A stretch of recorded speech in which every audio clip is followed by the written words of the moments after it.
glad to be here. Yeah, it's expanding, and I'm really happy. I've been so happy to talk to you because you're one of my heroines from a distance, from way back about 40 years ago. Oh, really? Your activity and since. And welcome very much to Conversations. Great pleasure to welcome to the program Frances Fox Piven, Ph.D., and she's a sociologist extraordinaire, I think it might be fair to say, and has been involved in matters of increasing the realm, I would say, of democracy, real democracy throughout her career. And Frances, welcome very much to Conversation. Glad for the chance to have a conversation with you, Yes, Harold. well, that is very good. I wonder if you might, we were just reminiscing before the camera started 40 years ago when things were hot up at Columbia, and there's going to be a reminiscence of that officially, I guess.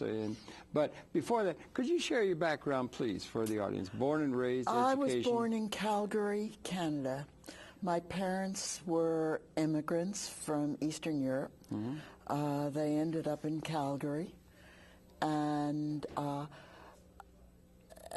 after about a year, I think I was about 10 months old, they came to New York because they couldn't make a living in Calgary. It was the Depression. Yeah, so, tough time, yeah. You know, not being too well informed, they came to New York hoping it would be a bit better here. Mm-hmm. And I grew up in New York in Jackson Heights, mm-hmm. in a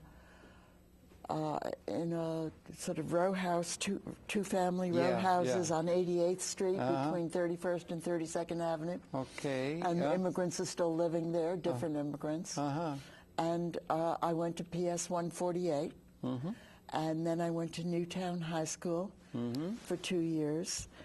And then after, when I was a sophomore in high school, my brother came back home.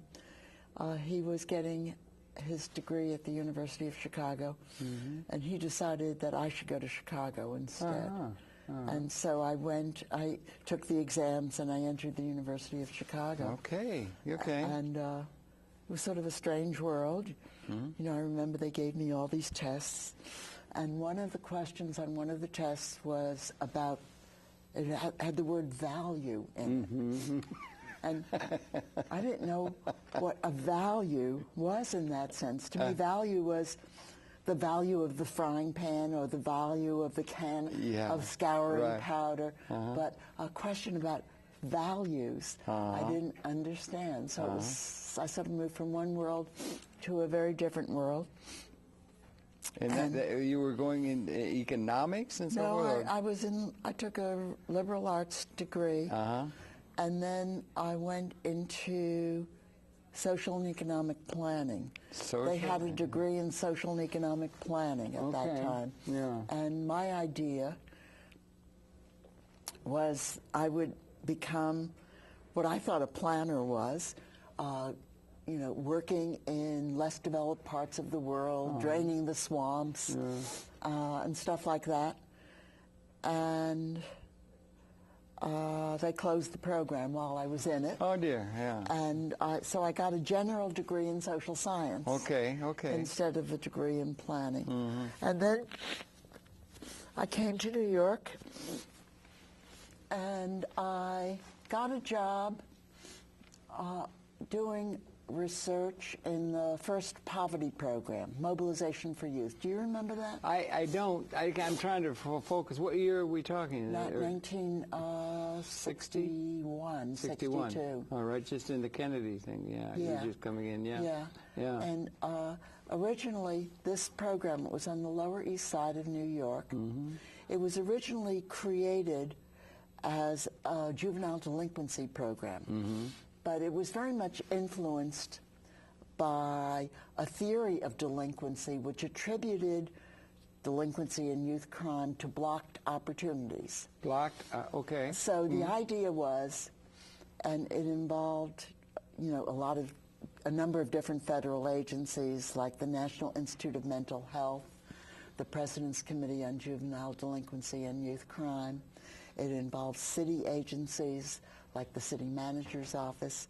The Ford Foundation was involved. Big foundation. Yeah, the Columbia University School of Social Work was involved. And a lot of the settlement houses on the Lower East Side were involved. So it was a kind of coalition of do-gooders that were setting out to reduce youth crime or juvenile delinquency by opening up opportunities in education and employment, by offering social services, even by encouraging community organization. In general, it sounds like a pretty good idea. Well, it was a pretty good idea. It was a little bit too sciencey. Okay. In the sense that they thought that they could prove that putting all these services, all these opened up, liberalized institutions in one area, that you could prove the reduction in delinquency. And it treated communities as a laboratory. You couldn't really do that kind of scientific demonstration. But that's all right. It was still do-gooder part of it. I like. It was still it was do-gooding. And it was social work. Well, like kind of. There were a lot of social workers involved. They tend to be good people. They tend to be good people. Yeah, and concerned for the least among us, least advantaged. That's right. I mean, if you go through school and you want to be an accountant or a computer scientist, that tells you something about your character. Tells you want to get ahead in the market. Or an investment banker. Yeah. But if you want to be a social worker, it's a kind of nice sign, a good sign. Well, it is from my value system, as you use the term value, you know, that kind of thing. It is from my value system, too. And you had gone to university then? I didn't quite get your education, because you ended up in Chicago, right? And you did social work, or I got a Ph.D. in social science. In social science. Oh, that's what you got, the Ph.D. in social science. Right. That's what I had missed. Yeah. They had such a degree then? Well, they gave me that degree because they closed the program that I was in. Oh, I see. So they gave me all the tests, and they made me do my performance before representatives of all the social sciences, and then they gave me a degree in social science. Okay, well, that's wider scope than one of the specializations. Yeah. What do you think of the idea of there being such specialization in academia rather than more comprehensive taking the measure of things? Or what do you I think there should be both. Okay. There should be both. I mean, certain fields have become sufficiently dense, jargonistic, methodologically complex, that you do have to specialize if you want to do work in that field. At the same time, if that's all you do, and if you can't locate the methods you use, the theories to which you refer, the data that you examine, if you can't locate it in a broader spectrum of knowledge seeking, then I think you're very crippled. So I think you have to do both. Both, yeah. It seems to me there's been a great deal of specialization that's come in. I don't know if it came with the computer, but like I did my degree in geography. You could get away with being interested in everything. Well, now especially. I said to somebody once, I think there should be a department at a university of everything, because everything is interconnected in a way. That's the reality. And then we break it down into disciplines and specialization, and you write your Ph.D. on a very specialized subject of one part of a specialized discipline. And we don't have very much comprehensive thinking or pattern recognizing between the disciplines that encompass them. Particularly, then we had the problem C.P. Snow talked about, the art and the science break. There's a break there and so forth. Just those kind of things, because you seem to have a comprehensive reading of the human condition and some philosophy that guides your life and your academic work. You know, some of the innovation inspiration that generalists sometimes realize comes from specialization. Yeah. Or turn it on its head. You wouldn't want economists to be in charge of the generalizations, would you? I mean, they're doing the damnedest to become that. I mean, and particularly in the recent experience. So, I mean, you would want somebody with, say, an anthropological perspective to inform the general view, because there isn't one general view. There isn't one general scheme of knowledge. You want it to be constantly challenged, threatened, overturned, and some of those challenges come from specialization. Well, that's again your value, of where your values are. There are some people who would want it to. There's some, Mr. Friedman, out in Chicago, yeah, he would want, who want to be all economic, and there are neocons, and there are economic fundamentalists. They've been in the saddle recently. No, but they do that. They try to explain marriage in terms of neoclassical economics. Right, absolutely. And Arthur Marshall's all we need. You know, I mean, yeah, there are people that are doing that way, and So economics does inform the political process mightily. And I'm not sure what economic theory informs the operation. Can you remember Mr. Nixon about 1972 saying, perfectly, we're all Keynesians now? Yeah. And did you have to get formulated in economic theory? He said, we're all, and I would ask you, maybe I'm jumping ahead, what are we all now? What is the economic theory that informs the political and social organization of the societies that make up this spaceship Earth of ours, well, if there is one? It's basically a kind of neo-laissez-faire. We now live in a moment, and I think it's going to change. Let's hope. It's going to change. Yeah. We live in a moment where 19th century laissez-faire theory has been revived. It's been made into the general theory that can explain anything and justify anything. And the difference from the 19th century is that it is treated as science. A science, Yeah. but it was treated as science in the 19th century too. Yeah. But now it's international. Yeah. So it's about not national markets, but international markets. And markets are ruled by something called market law, and that mere human animals can't violate that market law, which is basically a law based on scarcity, supply, and demand. And it's a credo. It's Milton Friedman thought it was a science, but wanted to make it so if they could. Yeah. but it's an ideology. And it's a very dangerous ideology because it denies so much about human experience. Right. It's associated with Milton Friedman. I don't know if you put Schumpeter, Alfred Marshall, but it's not Keynesian. No, Keynesianism is a modification of laissez-faire or neoclassical. You call it classical laissez-faire. Is that what you're referring to? Well, there's classical laissez-faire and there's what I call neo-laissez-faire, which is markets gone international. Uber. Oh, I see what you mean. Yeah, geographical. You're talking about that. Yeah. You said one thing there. Economics is important, and the economics is important, but.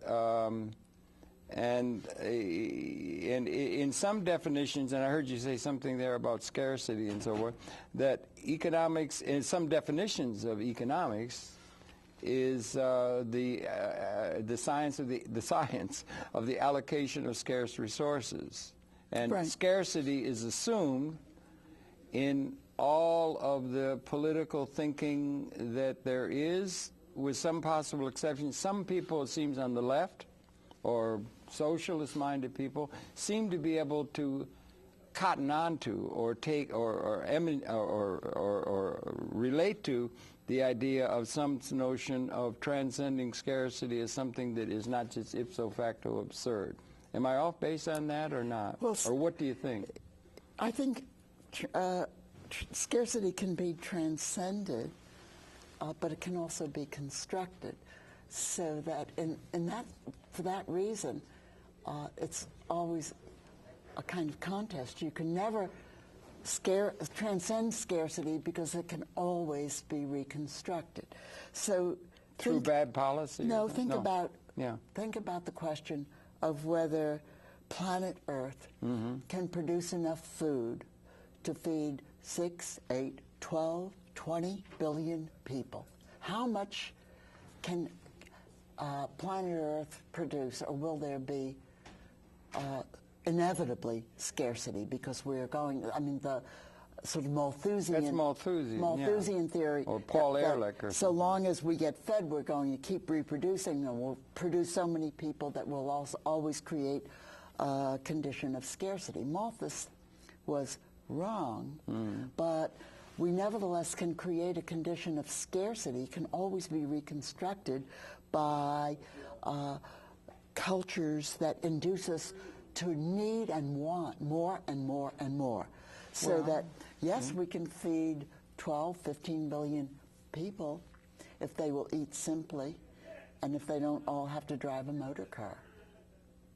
But if they all want to drive a motor car and have a television and a computer, then there is indeed real scarcity.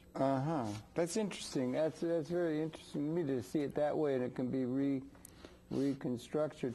I was very taken. I don't know if you ever got involved with a man named Buckminster Fuller. Well, I know of him, of course. You didn't become part of your your thinking, or anything? No. Well, I had a very dear friend, June Jordan, who was a devotee of Buckminster Fuller. Good for her, I would say. Yeah. And worked with him for a while. Oh, really? Worked closely, She was a African-American poet. I don't know if you ever knew her work. No, I didn't. I didn't know that, but he had that thing, a world game, where they figured out all the world trends and so forth and taking these things into account. And he had constructed not ideologically larger, just technological capability. And he had a chart that it was at Fortune magazine or something in 1952. And he reckoned back through time, thinking comprehensively, the technology and the advancement of technology is making possible for more production all the time. And he said that in his reckoning, we'd reached a point where maybe 10% of the world population might realistically be seen to have been halves by the time we got to the First World War, and that taking all the trends into account, like you were saying. I remember by the Second World War, we had reached a point in his reckoning, coming out of history, where maybe something on the order of 20%. That the thing was going up like this, right? And then in 1952, he postulated a 20-year period of imminent crisis to all human institutions as we approached and crossed the 50% mark, which he said would occur around 1972. And this is carefully thought out. And then it could be accelerated. He lived out his life thinking we crossed that line about 1970, and that meant that there were, in terms of our capability, because the evolving capability, new materials, new technology, doing more with less, better design, these kind of things, that we crossed that line about 1970, and that we've been living against all of human history, just ontologically almost, in a post-scarcity reality in terms of our capability, not the political reality we've inherited out of outdated institutions. You mean scarcity was no longer necessary for a majority? Right. I guess that's that way I meant to put it, yeah. But that idea in and of itself would be a huge paradigm shift, and I wonder what you think of that, and is that something, because I hear a great deal of the people from the left who seem to be able to assume the idea that it might be we can take care of everybody if we just got our act together and everything. Well, and the people that are responsible for the historically inherited systems will say it's impossible because people are inherently greedy and all the kinds of things they have about human nature. But the idea that we may be actually transcending in our capability, not only food and housing and everything, but just transcending the very idea of scarcity itself, is that something that is ipso facto absurd? Because that's certainly the default attitude toward that notion in the society in general.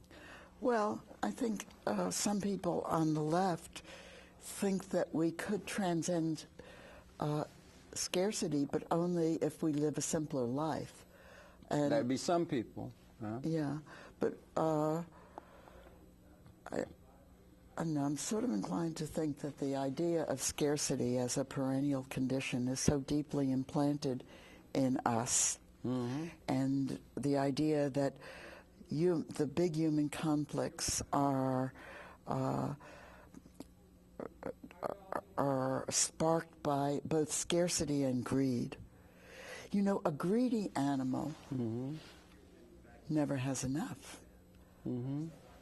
A shark, or I don't know. And human beings have at least a capacity for being very, very greedy. Very greedy. They can only eat so much. You can only eat so much. You can only eat so much. You can only but eat then one you can hamburger. Want all sorts of things. Yeah, when you get into stuff. one. You want a television set, and then you want a television set in the bedroom, and then you want an up-to-date computer, and then you want a new computer, and you want it to be wireless, and You can't wear last year's clothes. You want a new car. You want a better car. You want a Mercedes-Benz. I mean, people are like that. How about you want a better world that has more justice? Well, we don't know really whether we the people, Americans, Westerners, apparently a lot of Asians as well. China's becoming a consumer society.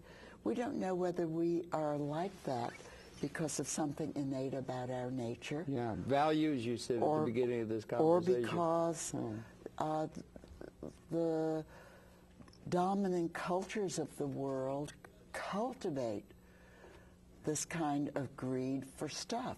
People do like a lot of stuff, though. Right. Okay. And it's always been a few, hasn't it, that rule? I mean, we had the emperors in Rome. They ruled. And then you had the kings in feudal Europe, and they ruled. And most of the serfs were wallowing around in the mud with a little bit of gruel and living in very scarce conditions. But a few ruled. Now we have a few people who rule. C. Wright Mills would speak about the elite, you know, the ruling elite. And that's the way it's been throughout most all of history. There's a few people who run things. Then we have some democracy begins to come in, and we haven't realized anything like the promise of democracy that would come if you had a really, truly liberated humanity that wasn't at the behest or under the dictate of templates being set by the few people who hold all the levers of power throughout history. James Joyce said, history is a nightmare from which I'm attempting to awaken.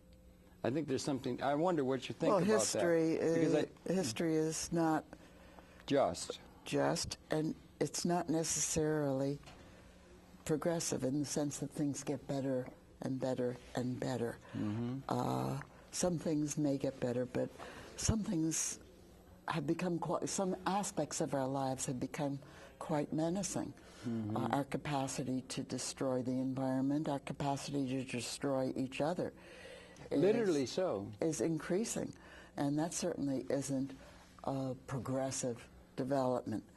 But I think it's a mistake to say, well, you know, human beings, basically sheep, a few people, usually guys, grasp the levers of power, whether those are monarchical levers of power or dictatorial levers of power or military levers of power, and then they sort of eat the whole thing. They take everything for themselves, and that's the way it's always been. Survival of the fittest. And that's the way it'll always be. I think it's often been that way. But some societies have been much more just than other societies.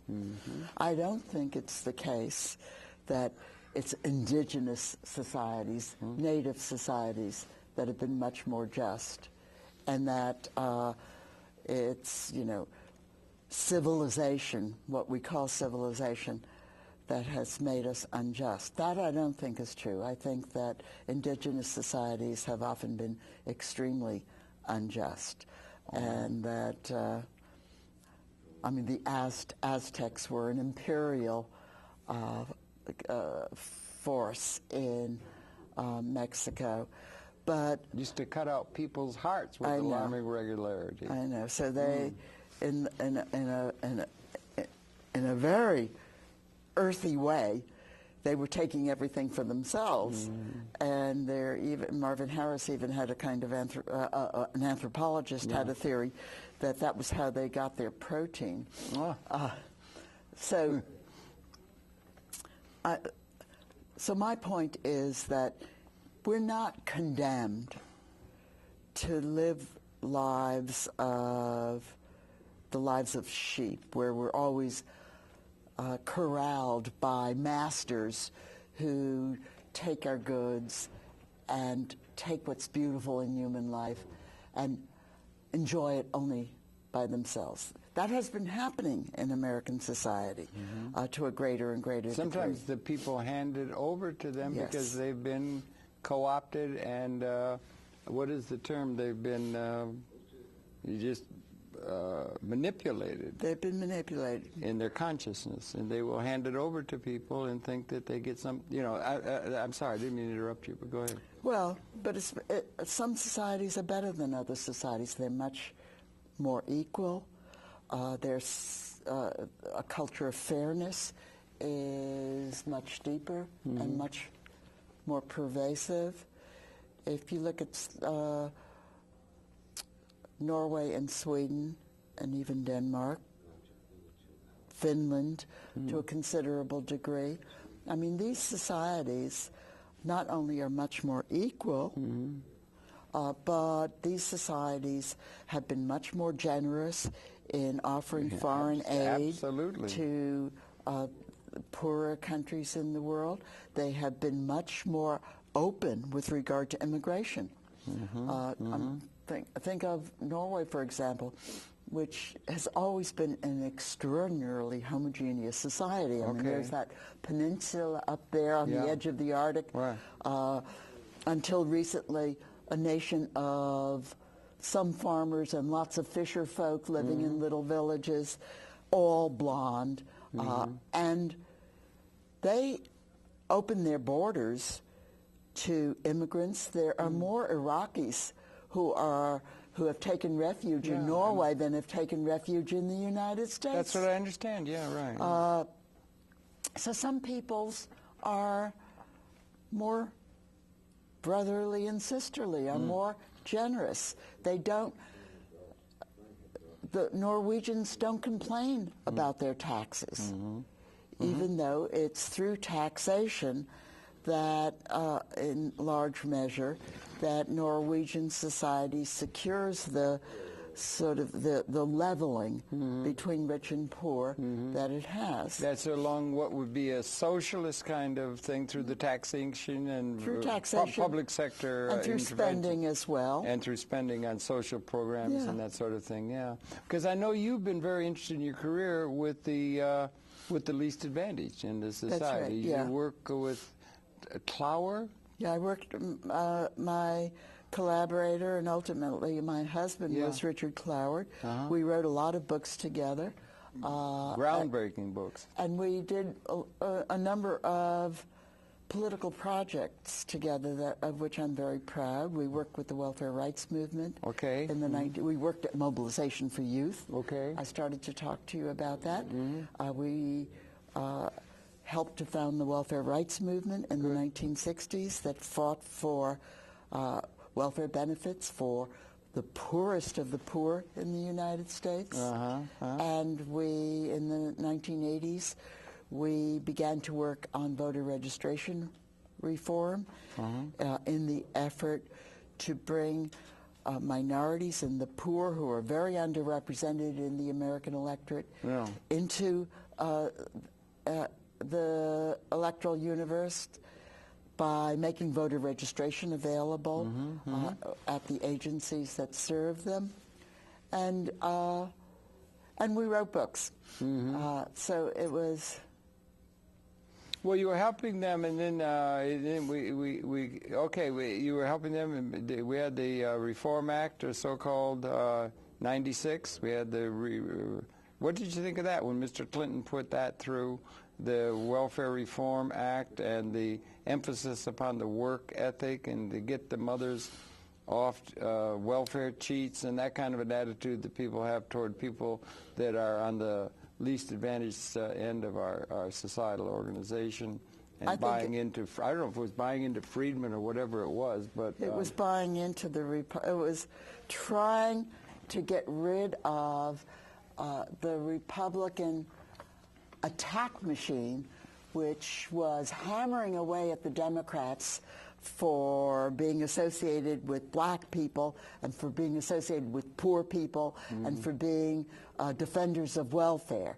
And welfare. Yeah. Right. The welfare state is a term that has been, is it still being used? I guess it is. It is everywhere but in the United States. It is, particularly in Europe, I think, right? Europe is really... Only Americans think that that's a bad thing. Everywhere else in the world, it's a good thing. Would they think it's a good thing in China?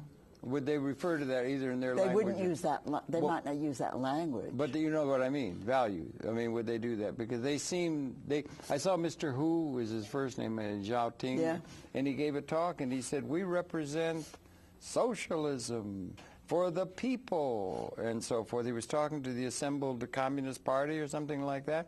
And yet, from what I understand, it's, you know, they've had something like 80,000 demonstrations of human rights abuse, and it looks awfully like, when you got trillions of dollars of U.S. capital invested, it looks awfully like capitalism to me, but they're still saying they, through the Marxist dialectic and the Marxist thinking, think that they're representing something that's representing the people, the masses of the people. Every ruling regime has its own propaganda, some of which it believes. I think that the policy in China over the last 20 years at least has been to try to create a market society, but a market society with a very strong governmental leadership, very strong governmental, and in which the government is also an investor. The government is also capitalistic. But to do that, they had to roll back some of the protections that the Chinese government under Mao had offered to its workers and to its peasants. And this has been a very bitter experience for many Chinese. Many Chinese are doing fine. They're making money from the new market-oriented production sites. Or on a world scale, there are people doing fine. Maybe 20% are doing pretty well on the world scale. And they meet in five-star hotels and so forth. Yeah, probably. But Mr. Stiglitz will tell us 60–80% are not doing well, and the trends they're in are not encouraging. It seems to me, I may be off on that. Well, I don't know what the specific numbers are for China, but when people say, oh, they're doing better or they're doing worse, often the dispute arises because one side of the argument is using aggregate wealth, and the other side of the argument is focusing on how that wealth is distributed. Yeah, right. So that George W. Bush tells the American people regularly that the economy is thriving. Yeah, right. Yeah. Maybe he wouldn't say it right this minute. Not now. Yeah. But he has been saying the economy is thriving. But most Americans are not thriving. Most Americans are... Even Americans, and then we're well off according to the rest of the world. Yes, but most Americans, the majority of Americans, have, for several decades now, been working harder. As, you know, women are going into the labor market. They're doing double work because they're working at Kmart, and some lucky ones are professors like me, but most of them are not. So they're working at Walmart or Kmart or wherever. Barbara Ehrenreich's written so well on that, But they're also, they also are doing the family work, which... As always they have. Yeah, less of it gets done, it's true, but then families suffer when there are no birthday parties and there's no cooked dinner or whatever. So more work, stagnant earnings, household earnings, and inflation. A lot of the basic elements in subsistence have become much more expensive, including housing. In real terms. Fuel, health care. So most Americans are not doing so well. But if you look at our aggregate wealth, there's a lot of it. It looks pretty good because some people are making so much money. Yeah, so much. Paul Krugman had a piece in the Times a few months ago or something. He talked about the growth between 2003 and 2005 or something, and it didn't even go. The real growth didn't even go only to the upper 1%. It wasn't even the upper one. It wasn't even the upper 1/10 of 1%. The real growth went to the upper 100th of 1% of the population of the United States. I mean, it's really pretty staggering how but that's money, you know, they say, and so that's the aggregate, but that's not the reality. And on the world scale, we're in a lot of trouble. in terms of the models by which we're operating things in a systems large generalized way? Or do you see a big change maybe no, coming? I think we are now in trouble. Not only, I mean, a lot of Americans are in trouble because they're not earning enough to pay for health insurance or to pay the mortgage payment, make the mortgage payments on their homes. But I think that the overall economy is in trouble as well. And the society, in a sense, is in trouble because the basic functions that government must play in a market economy have been cheated on, in a sense. We are not spending on infrastructure so that we have catastrophes like bridges fall down. Minnesota. Or cities get flooded because the levees aren't properly maintained. New Orleans or Rita. Our regulatory agencies, which aren't welfare state agencies, they're necessary for a market economy. Somebody has got to regulate finance, or else finance goes crazy. We're seeing that in the excessive speculation, the hedge funds and so forth. Or workplace regulation. In the old days, a lot of miners died because mines were not inspected. We developed an apparatus to inspect the mines. Casualties in mining went down. They didn't go down as low as they went in Europe because our inspections were not as good. We maybe don't have as good a system as they do in Europe. Maybe. Right. But now the agency that does the mine inspections is being stripped of funds because the Bush administration has slashed taxes on the rich. For the rich, yeah. $1.3 trillion. That was the hallmark thing when he came in. It all went to the top.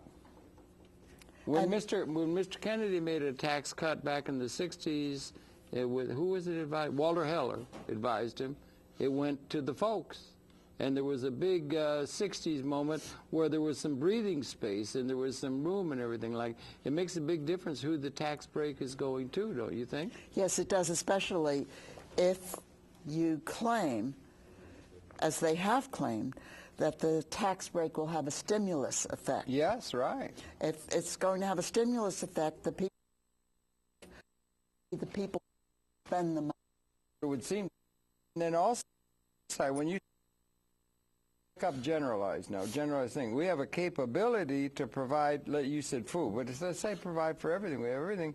But the problem is, Mr. Obama brings it up every once in a while in the arguments that are going on in the presidential primary season and everything, but he says, is we have a capability of doing things in terms of our technology, our capability, but the people don't have enough income to purchase, or the demand capability to clear the market of what we're fully capable of producing, and that's a hell of a state because they just don't have enough capability in order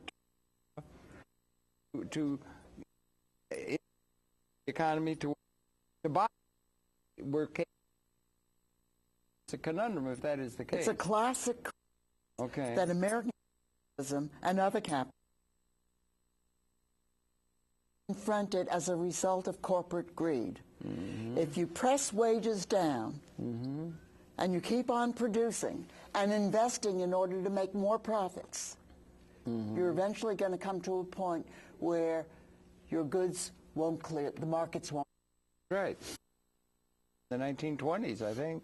In the 1930s with the Depression, it was just horrible, that kind of thing, and they had all that developing, and that's happened. That's on a world scale now. There's another thing. Lord Keynes wrote, among other things, a general theory and informed all the institutions, the International Monetary Fund and all that sort of thing after the Second War, and Mr. Nixon said we're all Keynesians, and there was that. But he also wrote a thing to his grandchildren. He said, beyond outsourcing, which I heard you mention, sending race to the bottom with slave labor and parts of the third world and so forth. But he said in a letter to his grandchildren, which he wrote in 1930, that's about now, he said, you're going to be confronted with something you can hardly understand, and that is technologically induced massive unemployment. And that the technology is going to become so overwhelmingly productive apart from the labor input to production.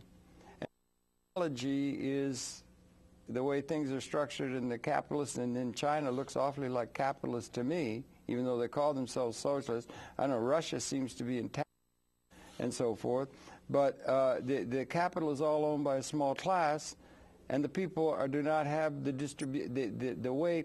They're going to be displaced even in their labor input, by which they get a sense of, by the way they get income in order to buy what's able to be produced. They're going to be undercut in their labor input. And the labor theory and value informs all economics, which informs all politics and so forth. And that would be a dilemma beyond just racing to the bottom in the normal way in which history has unfolded in this last century and so forth. What do you think of that? Well, I mean, there are two things going on. Both things are going on. There's been, so far successfully, an effort to create a race to the bottom with regard to wages internationally. To the extent that we outsource production to countries, first Mexico, then we find a country even where the people are even poorer and they're willing to work for even less wages, like Bangladesh, then maybe southern India. Dickensian. Yes, so so that is going on. That race to the bottom is going on with regard to wages. At the same time, it's been for a very long, all my life, the idea that the technological revolution will displace workers. And because it displaces workers, it creates the instability. If workers don't earn, they how can't can buy. They buy? Address it. Now, there was, way back in the Robert Theobald and the Triple Revolution. Robert Theobald had an answer to that problem. With the guaranteed income.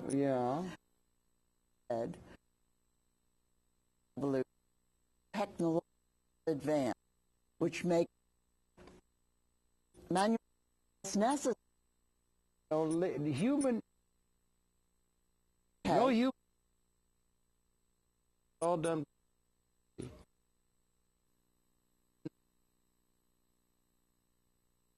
I think this was talking. Okay. Now, how are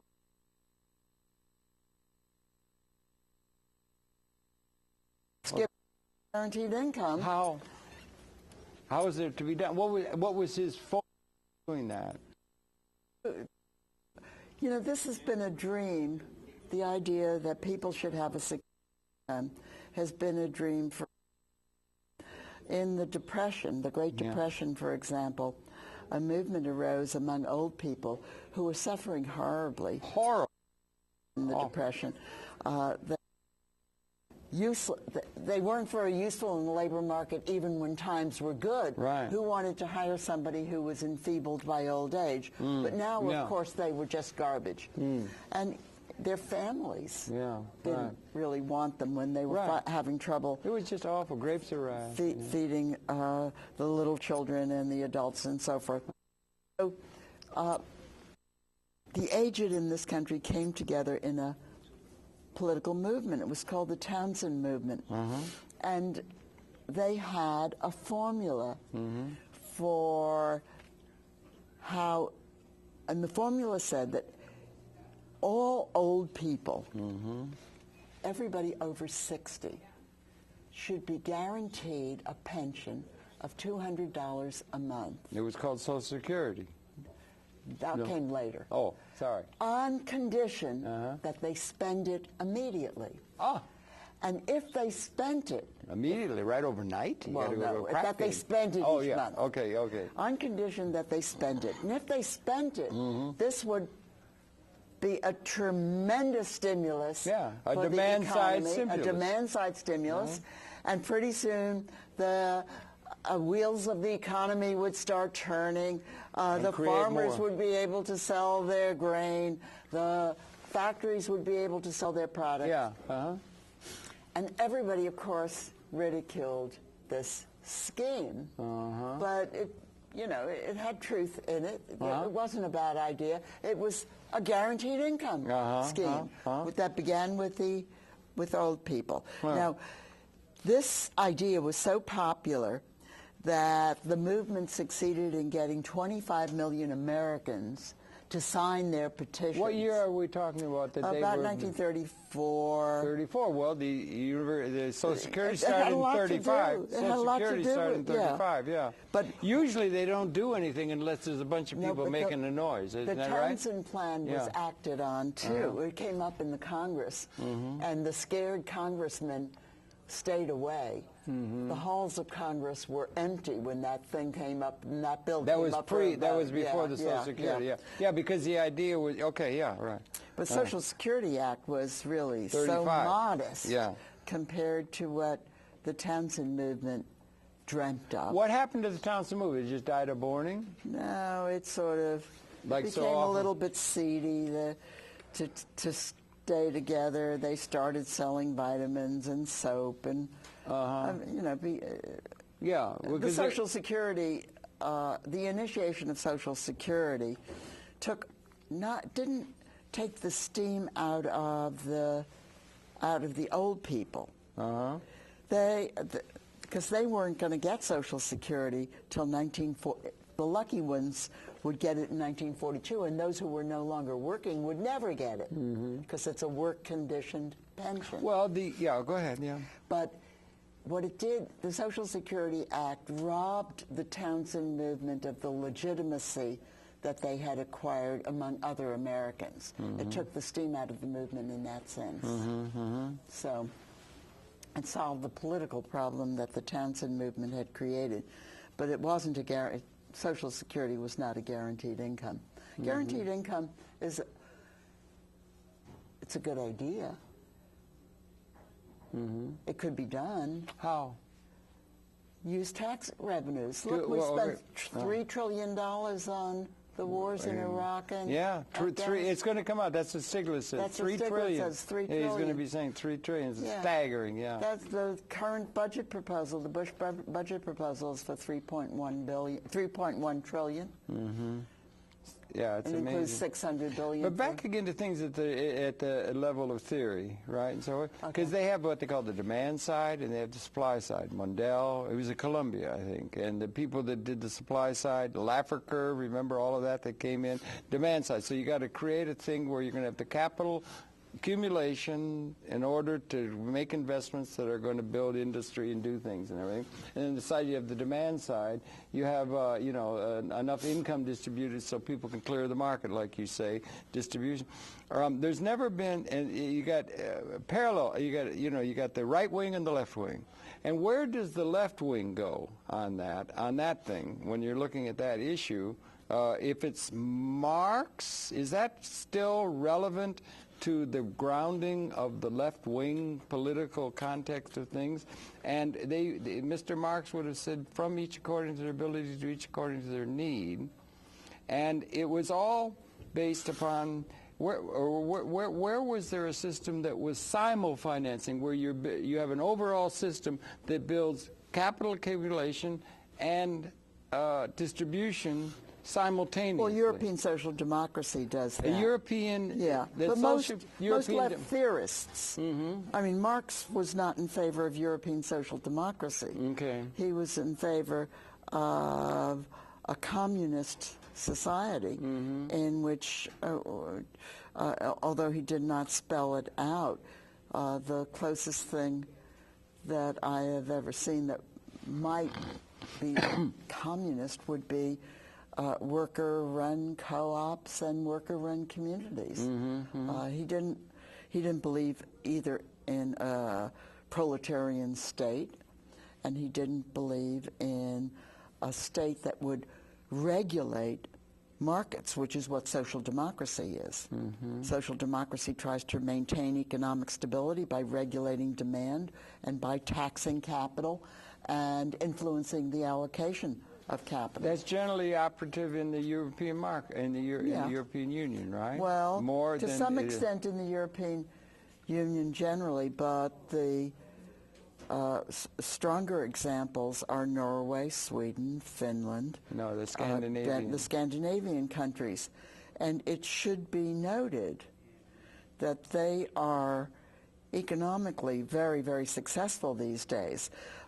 For a long time, conservatives in the United States were pointing to rising unemployment in these societies as evidence that they were functioning very badly.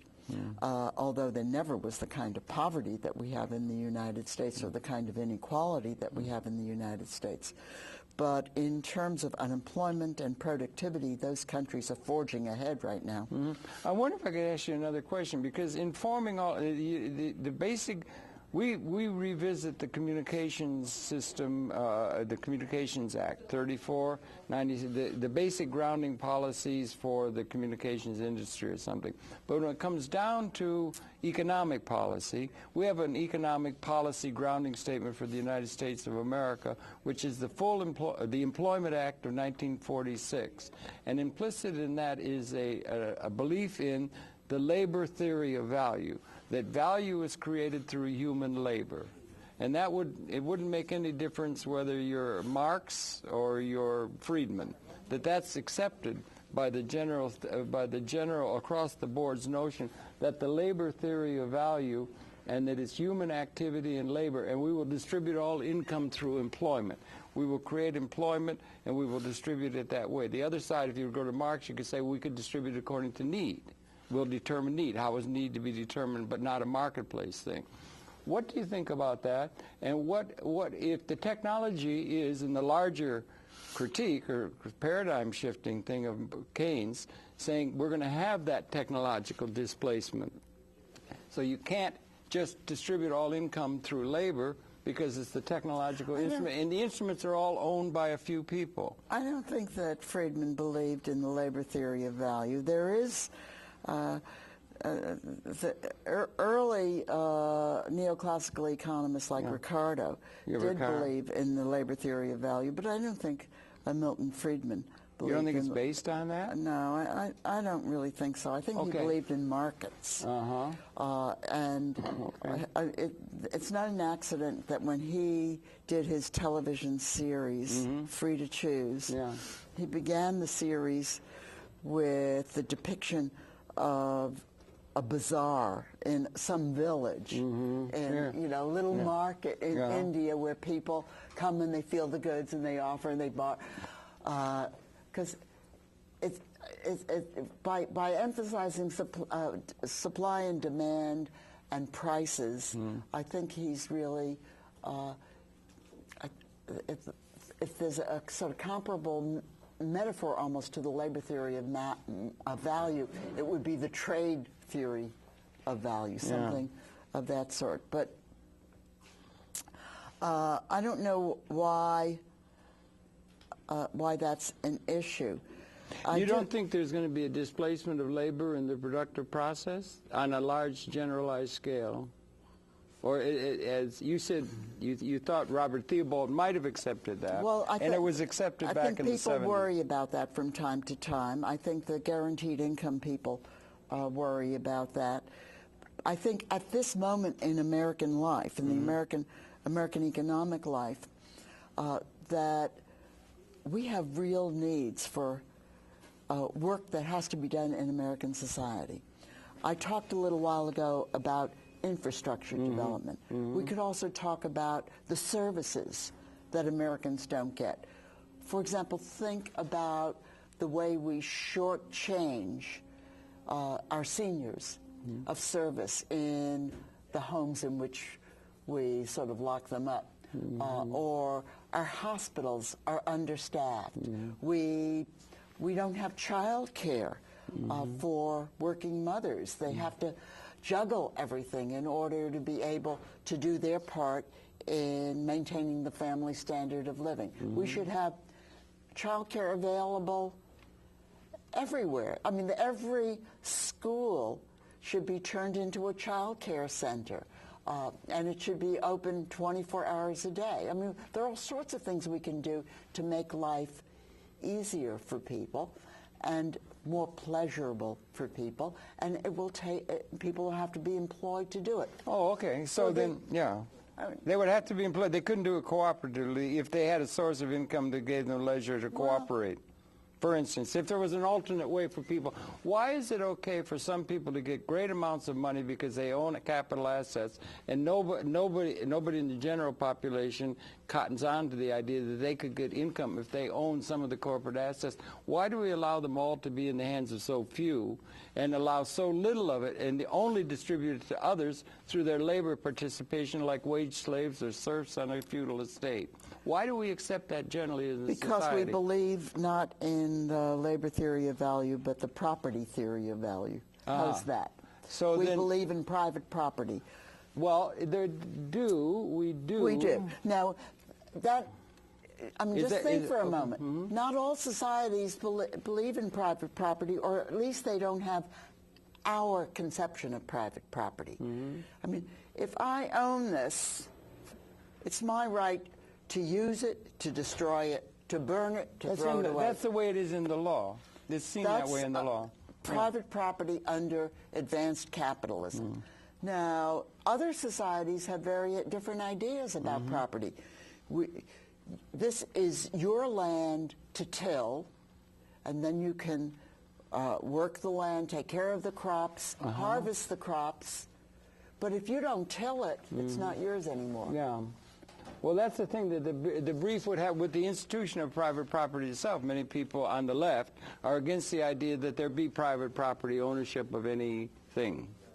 And that's what they would do away with in some left-wing societies. They do away with private property. I'm a lefty, but I don't mind if you keep that suit. That can be yours. No. But I meant in a general sense. I know, but I don't want you to own a corporation on which a lot of people depend, on which the community depends. Yeah, but it's a small group who owns those corporations I don't want. But would it be wrong if everybody owned them and had that as a source of income if we're getting technological displacement of labor, so then the people could be free to do what they want to do the way the people that have an income flow by being an owner of that which is producing wealth. Well, you want to do it through the form of the cooperative? Well, it could work. Things can work that way. But one thing that can't work is we run out of time.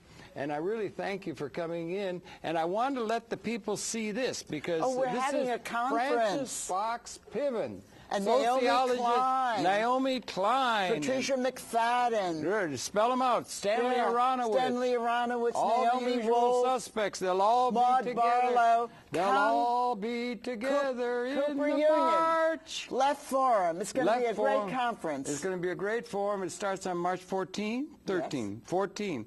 Do you know what March 14th is? No. Albert Einstein's birthday. Oh. You know who else's birthday it is? No. Harold Channer. That's my birthday. Happy I'm going to come there. birthday. Okay, I'm going to come there. Well, thank you, Amy. Thank you. Thank you for coming. And we just got started on that and everything. But I think maybe the wool's been pulled over the eyes where they allow all the assets that are producing the wealth. And why couldn't we democratize ownership rather than doing away with it? Naomi Klein still says we should have a mixed economy. You know, she doesn't think we should have anything but a mixed economy. So there's be a place for private property ownership? If that's the institution that there seems to be an animus against by the socially minded left. And I wonder if they're maybe had the wool pulled out over their eyes in terms of... You know what I think people get upset about?